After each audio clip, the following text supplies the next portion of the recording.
Hi, dear. Welcome back to the Wellness Coach. If you're on this beautiful pregnancy journey, you're in the right place. This is your go-to series where we walk through every single week of pregnancy, step by step, all the way to week 40. Today, we're diving into week 6 of pregnancy, a week packed with big developments for your baby and likely some serious shifts in how you're feeling too. Whether you just got your positive test or you've known for a couple of weeks, week 6 is often when pregnancy starts to feel more real and sometimes a bit overwhelming. So let's break it all down. What's happening with baby? At week 6, your baby, still called an embryo, is growing incredibly fast. They're now about the size of a sweet pea, measuring roughly 1/8 to 1/4 of an inch in length. Here's what's developing this week. The neural tube, which becomes the brain and spinal cord, is closing. The heart is beating strongly and rapidly, around 110 to 160 beats per minute. Tiny limb buds are starting to form. These will become the arms and legs. Facial features like eyes, nostrils, and mouth are beginning to shape. Internal organs, including the lungs, liver, and kidneys, are starting to develop. The placenta and umbilical cord are forming to nourish and support your baby. Even though your baby is still teeny tiny, so much is already in motion, and it's amazing to think about. Can you hear the heartbeat? Around week 6, a transvaginal ultrasound might be able to detect your baby's heartbeat, though for some women it's still a little too early. If you don't see or hear it just yet, don't panic. Many times it's visible by week 7 or 8. What's happening in your body? Here's the part most moms-to-be notice. The symptoms of pregnancy are usually in full swing by now. Let's go over the most common week 6 symptoms. Morning sickness, breast changes, frequent urination, exhaustion, food aversions or cravings, mood swings, mild cramping, increased vaginal discharge.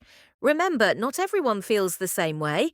Some women feel very symptomatic, others don't feel much at all, and both are completely okay. Should you call your doctor? If you haven't already scheduled your first prenatal appointment, now is a good time. Many providers schedule the first visit between weeks 8 and 10, but it's perfectly okay to call now if you have questions or concerns. Call your doctor immediately if you experience heavy bleeding, severe pain, dizziness or fainting, high fever. What to eat in week 6? Morning sickness can make eating tough, but nutrition is still super important. Try these tips. Eat small, frequent meals every 2 to 3 hours. Keep crackers or dry toast by your bed. Sip water, herbal teas, or electrolyte drinks. Stick to bland foods that settle your stomach. Focus on folate, iron, B6, and protein-rich foods. Still taking your prenatal vitamin daily? Awesome. If it's making you queasy, try taking it with food or before bed. Emotional health check-in. Hormones can be wild in week 6. One minute you're excited, the next you're emotional over something small. That's totally normal. Make time to rest and recharge. Journal your thoughts and feelings. Talk with your partner or a close friend. Take a break from stressful news or social media. Can you exercise? Yes. As long as you feel up to it and have no complications, gentle movement is great during early pregnancy. Try walking, stretching, prenatal yoga, swimming. Avoid overheating. Lying flat on your back for long periods. High-impact workouts or contact sports. Always listen to your body, rest when needed. First, ultrasound expectations. If you do get an early scan this week, here's what you might see: the gestational sac, the yolk sac, the embryo, possibly the flicker of a heartbeat. But don't worry if not all of that is visible yet.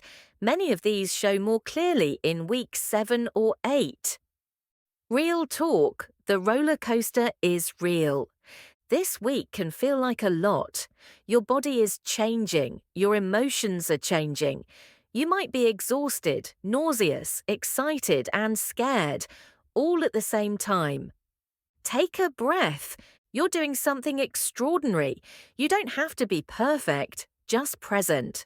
Show up for yourself with compassion, patience, and rest. Coming up next. In week 7, we'll dive into even more exciting baby developments. Your little one's face starts to form, and symptoms may ramp up even more. Make sure to subscribe, give this video a thumbs up, and hit the bell so you don't miss next week's update. Thanks for watching, and I'll see you in week 7.